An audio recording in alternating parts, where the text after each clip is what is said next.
I've driven this highway 100 times, but tonight felt different. Maybe it was the way the rain fell, thin, slanting sheets that caught the glow of my headlights and turned it into a shimmering curtain. Or maybe it was the silence. Out here, there's usually at least the hum of a distant 18-wheeler, the red pinpricks of taillights somewhere ahead, but tonight, nothing.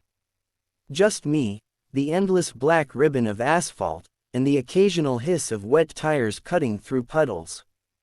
I checked the clock on the dashboard. 11:47 p.m. I should have been home by now, stretched out on the couch with a cold beer, maybe half asleep in front of the TV. But work ran late, and then the storm hit, and now I was 2 hours behind schedule and somewhere between nowhere and less than nowhere. The fuel light blinked on. Great, I muttered. Just perfect. There was a map folded in the glove compartment, old and useless. My phone sat in the cup holder, screen black. No service. Hadn't had any for the last 20 miles. Out here, signals die, voices vanish, and all you've got is the road and whatever's waiting on it. I eased off the gas and peered through the rain-streaked windshield. A faded green sign slid past on the right. Next service, 12 miles. Relief washed over me. I could make 12 miles. I had to. I cranked the wipers up a notch and kept driving. The station appeared like a ghost in the downpour, one flickering light above the pumps, a squat building squatting in a pool of yellow glow. No other cars, no sound but the rain. It looked wrong. The kind of place you see in old movies right before the guy filling up gets axed in the dark. But I didn't have a choice. The fuel gauge needle was kissing empty. I pulled up under the overhang and killed the engine. The rain drummed on the roof, steady and cold. For a moment I just sat there, staring at the station. Something about it made me want to keep the doors locked, keep driving, even if it meant stalling out on the highway. But logic won. I needed gas. The air outside slapped me with damp cold. I hunched against it, pulled my jacket tight, and headed for the pump. That's when I saw the sign taped to it, "Pay inside." Figures, I muttered. The store's glass door resisted when I pulled, like it didn't want me coming in. A little bell jingled anyway, a thin sound swallowed by the emptiness inside. No one at the counter. The place smelled stale, dust and old coffee and something else, something metallic. My shoes squeaked on cracked linoleum as I walked toward the counter. There was an old register, a jar of candy gone white with age, and a small ledger book lying open, its pages yellowed and curling. I called out, "Hello, anybody here?" Nothing. Just the rain and the low hum of a refrigerator in the back. I waited another beat, then leaned on the counter and glanced at the book. Names. Dates. Scrawled in shaky handwriting. March 12th. Didn't make it. March 28th. Another one. April 2nd. Still counting. My throat went dry. The pages before were the same. Lists of names I didn't recognize, dates, and strange little notes. Gone. Lost. Road took him. I shut the book quickly, a nervous laugh escaping my throat. Just some weird joke. Had to be. Hello. I tried again, louder this time. That's when I heard it. The creak of a door in the back, slow and careful, like someone trying not to be heard. A shadow moved against the far wall, and for half a second I saw something, a shape, thin and tall, before it slipped out of sight. I didn't wait. I dug a 20 from my wallet, slapped it on the counter, and backed toward the door. Outside felt better, safer, even with the rain lashing down. I filled the tank in record time, hands shaking, eyes flicking to the dark windows of the station. When I climbed back into the car, my shirt was plastered to my skin. I jammed the key into the ignition and twisted hard. The engine coughed, then roared to life. Relief poured through me like heat. I pulled back onto the road, tires hissing on wet asphalt, and didn't look back. Not once. 15 minutes later, I saw him. At first I thought it was a tree branch caught in the glare of my headlights.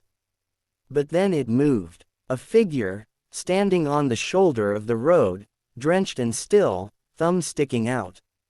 A hitchhiker. I should have kept going. Every instinct screamed at me to just drive, pretend I didn't see him. But something made me slow down. Maybe it was the storm, the thought of someone stranded out here in this hell. Maybe it was guilt, stupid human decency. Either way, I pulled over. The figure stepped closer. A man, maybe late 20s, hair plastered to his skull, clothes dark and clinging. His face was pale in the headlights, eyes wide and unblinking. I leaned over and pushed the door open. "Need a ride?" He hesitated, then nodded once, slow, like the motion hurt. He slid into the passenger seat without a word. Water dripped off him, pooling on the cracked vinyl. I put the car in gear and pulled back onto the road. For a while, neither of us spoke. The rain hammered the roof, the wipers thumped. I kept stealing glances at him, but he just sat there, staring straight ahead, hands in his lap. Finally, I cleared my throat. "Rough night, huh?" He turned his head slowly, and his lips moved like he had to remember how to speak. "Just trying to get home." His voice was low, almost lost under the rain. Something about it raised goosebumps on my arms. "Where's home?" I asked. His gaze slid back to the windshield. "You'll see." That's when I noticed the smell. Faint at first, then stronger, a wet, earthy odor, like leaves rotting in the rain. I glanced at him again. His clothes were soaked, sure, but that smell, it was like something dug out of the ground. I swallowed hard and kept driving. The GPS on the dash was still dead. No service, no signal, just a blank gray map. I knew this highway should lead straight to the interstate, but the miles kept rolling by and nothing looked familiar. No lights, no signs, just endless black trees in the rain. My passenger sat like a statue. And then he spoke again, soft, almost a whisper. "You shouldn't have stopped." For a second, I thought I'd misheard him. The rain was pounding, the wipers squealing, and his voice was so low it barely seemed real. "What?" I asked, forcing a nervous laugh. "What did you say?" He didn't answer. He just kept staring through the windshield, face pale and slick with rain, eyes reflecting the occasional flash of headlights from oncoming cars, except there were no oncoming cars. There hadn't been any for miles. I gripped the wheel tighter, the leather slick under my palms. "Look, if you don't want a ride, I can drop you at the next town." "Shouldn't be far now." "Town," he murmured, almost like the word was foreign to him.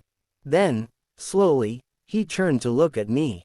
His eyes were dark, so dark they seemed to swallow the dim light from the dashboard. "There is no town. Not anymore." A chill slid down my spine. I tried to laugh it off. "Yeah, okay, you're joking, right?" He didn't smile, didn't blink, just turned back to the road like he'd said nothing at all. We drove in silence for a long stretch. The storm showed no sign of letting up. Water sheeted across the windshield, and the wipers struggled to keep up, leaving streaks that blurred the world outside into gray and black smears. I checked the clock. 12:26 a.m. It felt later, like time itself had slowed, each mile stretching longer than the last. "Where exactly am I dropping you?" I asked finally, just to break the tension. "You'll know when we get there." His voice was soft, almost dreamy. I forced a smile that he couldn't see. "Right, helpful." He shifted slightly in the seat, and for the first time I noticed his hands. They were resting in his lap, pale as bone, fingers long and thin. Something was clutched between them, a small, dark object. A book. No, it looked more like a photograph, edges curled and blackened. I didn't ask. Something about the way he held it, like it was the only thing keeping him tethered to this world, made me decide I didn't want to know. The smell was stronger now. Damp earth, old leaves, and something else underneath it, something coppery and raw. I cracked my window a fraction, hoping the rain and fresh air would help, but the odor clung stubbornly, filling my nose, coating my tongue. "You live out this way?" I asked, my voice too loud in the confined space. A pause. Then, "I used to." "Used to," I repeated, like if I echoed his words, they'd make more sense. "So, you moved." Another pause. Longer this time. "No," he said finally.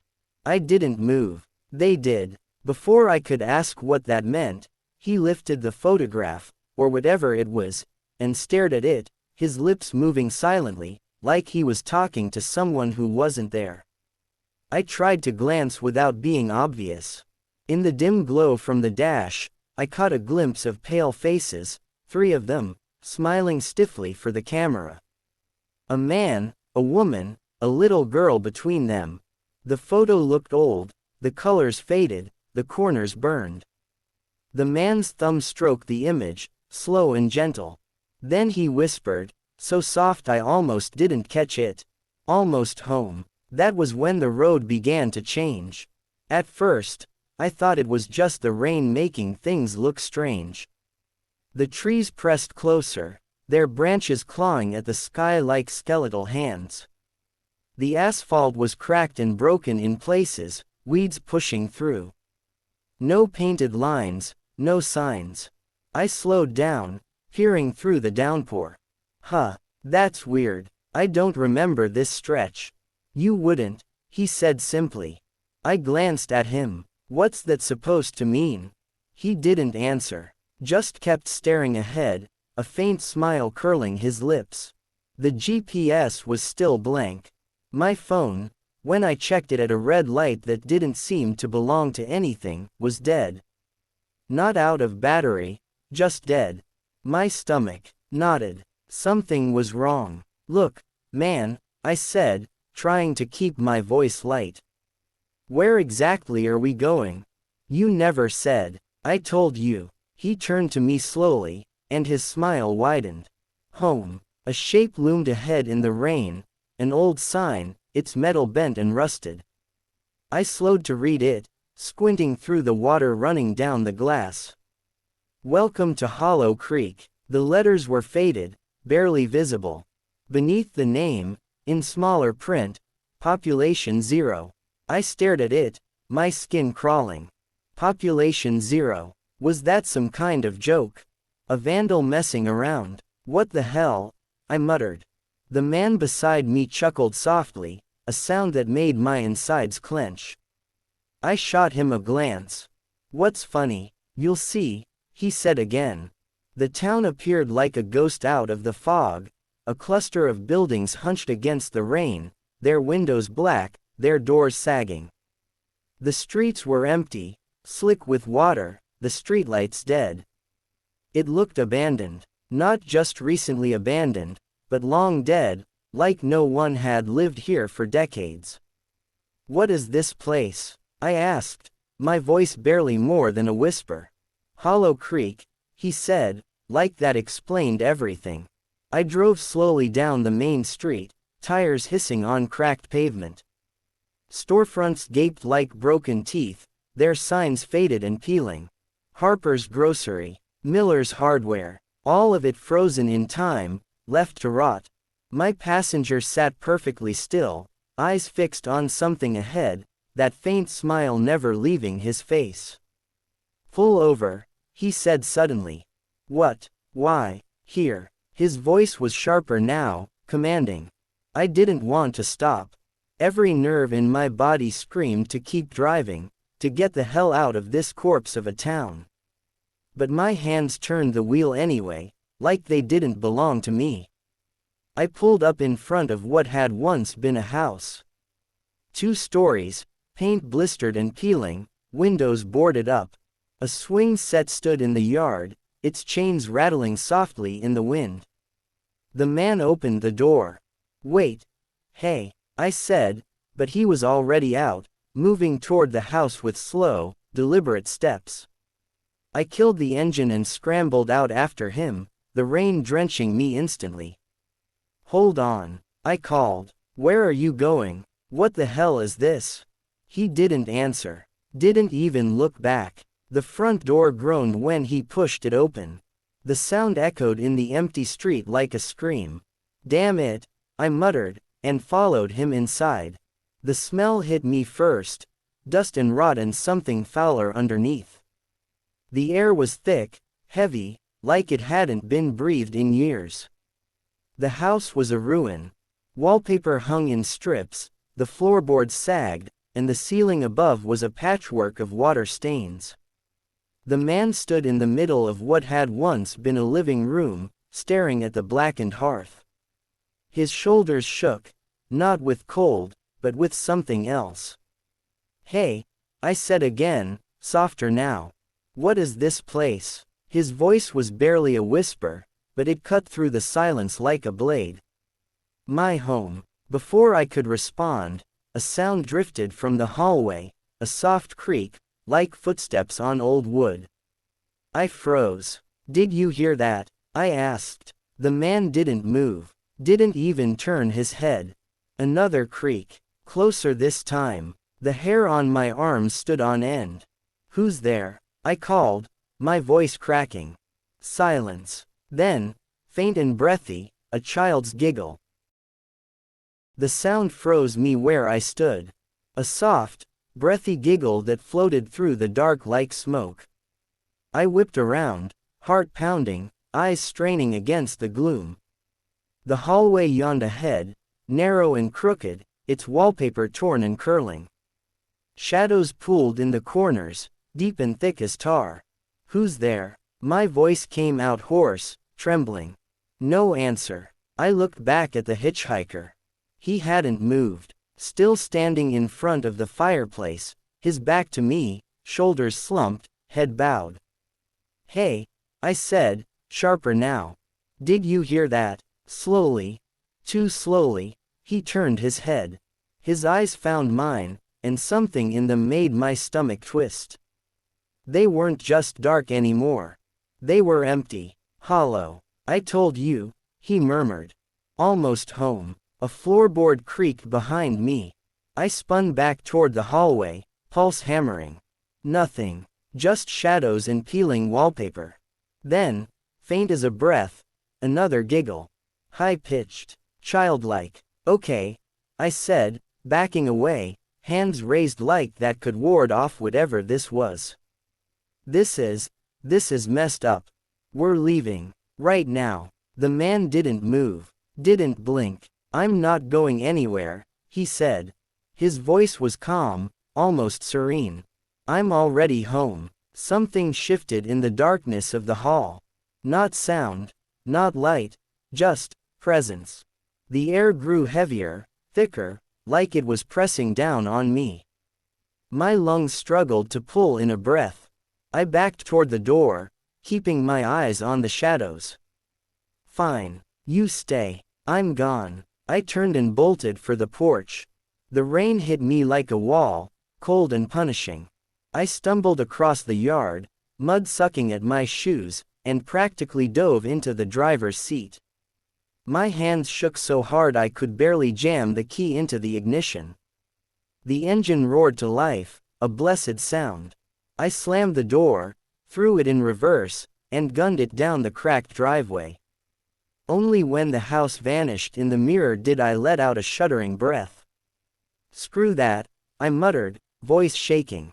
"Screw that whole town." The road stretched ahead, black and slick. I pressed the gas, eager to put as much distance as possible between me and that nightmare. Minutes crawled by. The rain hammered down, the wipers squealed, and still, no highway. No exit signs. No towns. Just trees. Endless, black trees clawing at the storm. Then, in the distance, a glow. My chest loosened. Lights. Civilization. I pressed harder on the gas, heart lifting as the glow grew brighter. But when I reached it, my stomach turned to ice. It wasn't a new town. It wasn't anything new at all. It was the gas station. The same flickering light, the same sagging roof, the same empty pumps. No, I whispered. No, no, no. I slammed on the brakes, tires skidding on wet asphalt. The car fishtail-ed came to a shuddering stop. For a moment, I just sat there, chest heaving, rain roaring on the roof. Then I saw him, standing by the pumps, the hitchhiker, dripping wet, head tilted, that same faint smile on his lips. My breath caught in my throat. I looked down at the passenger seat, half expecting to find it empty. But it wasn't. My jacket was there, soaked through. The seat was still wet. I looked back up. He was gone. The pumps stood empty, the rain slanting through their glow. Jesus Christ, I muttered, fingers clutching the wheel so tight they ached. What the hell is happening? My phone was still dead. The GPS a blank void. I should have gotten out, demanded answers. But something in me, the animal part that knows when it's prey, kept me glued to the seat. So I drove. I don't know how long I drove. Minutes, hours, they bled together. The storm never let up. The trees never thinned. Every so often, I'd pass something in the rain. A shape, a figure, always just far enough away to doubt what I saw. Once, it was a child's silhouette, standing by the roadside, head cocked, hair plastered to its skull. Once, it was a woman in a tattered dress, her arms hanging limp, her face turned toward the sky. And once, God help me, it was me. Standing on the shoulder, soaked and still, eyes black as pits. Eventually, I saw another glow ahead. My heart lurched, hope flaring. But when I reached it, my stomach dropped like a stone. The gas station, again, exactly the same. I sat there in the rain, laughing, a broken, hysterical sound that tore at my throat. This isn't real, I whispered. This isn't. The knock on the window cut me off. I jerked my head. He was there. The hitchhiker, standing inches from the glass, rain streaming down his face. His smile was wider now. Too wide. I fumbled for the lock, but before I could hit it, the door creaked open on its own. He slid inside, dripping water, his clothes clinging like a second skin. Where? My voice broke. Where did you go? He didn't answer, just stared at me with those hollow eyes. And then he said something that froze the blood in my veins. You can't leave. The words hung between us like smoke, clinging, choking. I stared at him, breath caught in my throat, every muscle screaming to move, to fight, to run, but my body refused to listen. What are you talking about? My voice cracked, raw with panic. He tilted his head, that awful smile stretching wider, splitting his pale face like a wound. You've been trying, haven't you? His tone was soft, almost tender. Round and round. The station, the road, the rain, but it always brings you back. It always will. My chest tightened. No, this is some kind of dream. Some nightmare. I just need to wake up. His laugh was a dry, rasping sound. You're awake, friend. You've never been more awake. I gripped the wheel so hard my knuckles ached. Who are you? His eyes gleamed, black and bottomless. Someone you should have stopped for a long time ago. A memory flickered, quick, sharp, like lightning. Headlights slicing through rain. A figure on the shoulder, arm raised, thumb out. Me, gripping the wheel, jaw clenched, foot pressing harder on the gas. No, I whispered. Yes, he breathed. Another flash. The figure spinning in my rearview. The scream, high, thin, swallowed by the storm. The thud. The silence after. No. Louder this time, desperate. That wasn't. It was. His voice was iron now, heavy and final. You didn't stop then. But you stopped tonight. The air in the car thickened, hot and damp, like breath from unseen mouths. The windows fogged, the smell of wet earth and copper filling my lungs until I gagged. I shoved the door open and stumbled out into the storm, sucking in cold air like a drowning man. The hitchhiker didn't follow. He just sat there, smiling, his face pale in the glow of the station's flickering light. I staggered back, rain lashing my skin, mud sucking at my shoes. The gas station loomed behind him, its windows dark, its sign buzzing faintly. But something was wrong. The pumps were gone. The building sagged like it was rotting, boards peeling, roof caved in. And beyond it, shapes. Dozens of them, standing in the rain, motionless. Men, women, children, their faces pale blurs, their eyes black pits. I spun around, and froze. More shapes behind me, lining the road, filling the trees, silent, watching. My breath came in ragged sobs. What do you want? I screamed. What the hell do you want from me? The hitchhiker stepped out of the car, slow and graceful, like a shadow peeling itself from the dark. His smile was gone now. His face was something worse, cold, empty, carved from grief and rage.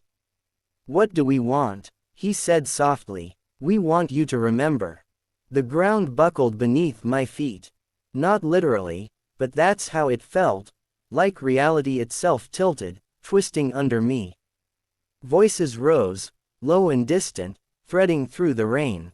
Whispering, chanting, my name. I clamped my hands over my ears, but the sound only grew, crawling into my skull. The shapes began to move, gliding closer, their feet silent on the wet pavement. Faces sharpened out of the blur, gaunt, hollow-eyed, mouths sagging open in soundless moans. And I knew them, every face. One by one, they surfaced from the black pool of my memory, faces I'd passed on empty roads, eyes that had pleaded through rain-streaked glass, hands that had lifted in desperate hope. Hitchhikers. All of them. The ones I didn't stop for. The ones I left to the storm. And one more. The boy. The one I hit. He stepped forward from the crowd, small and slight, his hair plastered to his skull, his head bent at an angle that made my stomach twist. Lightning split the sky, and for an instant, I saw the wound, a gaping red smear across his temple, black water dripping from it like ink. My knees buckled. I dropped to the mud, choking on sobs. I didn't mean to. I swear, I didn't. But you didn't stop. The hitchhiker's voice sliced through the storm, calm and cruel. You didn't help. You just kept driving. I was scared, I whispered. I didn't know what to do. You knew enough to run. The boy's eyes lifted, black, bottomless. The whispering rose, a tide of voices hissing in my skull. Stay, stay, stay. I lurched to my feet and ran. I don't know where I thought I was going. There was nowhere, no end, just the road and the rain and the dark pressing in from all sides. I ran until my lungs burned, until my legs screamed, until the world blurred into streaks of gray. And then I saw it. The house. The same house. Standing silent in the storm, its windows blind, its door yawning open like a mouth. I stumbled up the steps, through the threshold, into the reek of rot and dust. The voices followed. The shapes crowded the porch, the yard, the street. Watching, waiting. I slammed the door and sagged against it, chest heaving, tears mixing with rain on my cheeks. And then I saw him. The hitchhiker. Standing in the center of the room, dry now, his clothes pristine, his hair neatly combed. Welcome home, he said. The walls shuddered. The floor groaned. Shadows writhed like living things, peeling from the corners, slithering across the ceiling. I staggered back, shaking my head. No, no, this isn't real. He stepped closer, his eyes burning like coals in the dark. It's real, he said softly. As real as the blood on your bumper. I saw it then, flashes, sharp and merciless. The boy's face in the headlights. The thud, the scream, the silence. Me, gripping the wheel, knuckles white, heart hammering as I drove into the night. Stop, I begged. Please, stop. You stopped now, he said. That's what matters. What does that mean? My voice broke on the words. He smiled, slow and terrible. It means you're staying. The house began to collapse inward, walls folding like paper, the ceiling sagging as black water poured from its seams. The whispering swelled into a roar, the voices screaming my name, shrieking their hate, their hunger. I turned and bolted for the door. But when I wrenched it open, it wasn't the street outside. It was the road, stretching away into endless darkness. Rain slashed across it, the same as before. And there, on the shoulder, a figure. Standing still, arm raised, thumb out. The road stretched out before me, endless and unforgiving, slick with rain and shadow. The night was thick, pressing down like a weight on my chest. I stood on the shoulder, soaked to the bone, thumb raised in a silent plea. A car approached, headlights cutting through the mist, the rain hissing on the pavement. For a moment, hope flickered inside me, someone coming. Someone to save me. But the headlights didn't slow. They passed me by, vanishing into the darkness ahead. And then another car. And another. Each one ignored me. I sank to my knees, rain washing over my face, tears mixing with the storm. A voice echoed behind me, cold, familiar. Looking for a ride, I spun around. There he stood. The hitchhiker. Same pale face, same hollow eyes, same ghostly smile. I'm home now, he said softly. What do you mean? I whispered, voice trembling. He stepped closer, reaching out a hand that was cold as death. You are the road now. Confusion twisted into terror. What? No, I'm just a man. I made a mistake, but you are more, he said. You're the circle, the endless ride. The ones who stop, become part of it. My mind reeled. I remembered every face, every name from the ledger. The stories scrawled in that old book in the gas station. I was one of them. Suddenly, the rain stopped. The night fell silent, the storm held its breath. I looked down at my hands. They were pale, cold, almost translucent. A new photograph slipped from my pocket, edges burned, faces faded. My own face stared back at me. The hitchhiker smiled wider. Welcome home, he whispered. The headlights returned. I raised my thumb once more. A car slowed, pulling over. I climbed inside. The road waited, endless, unforgiving.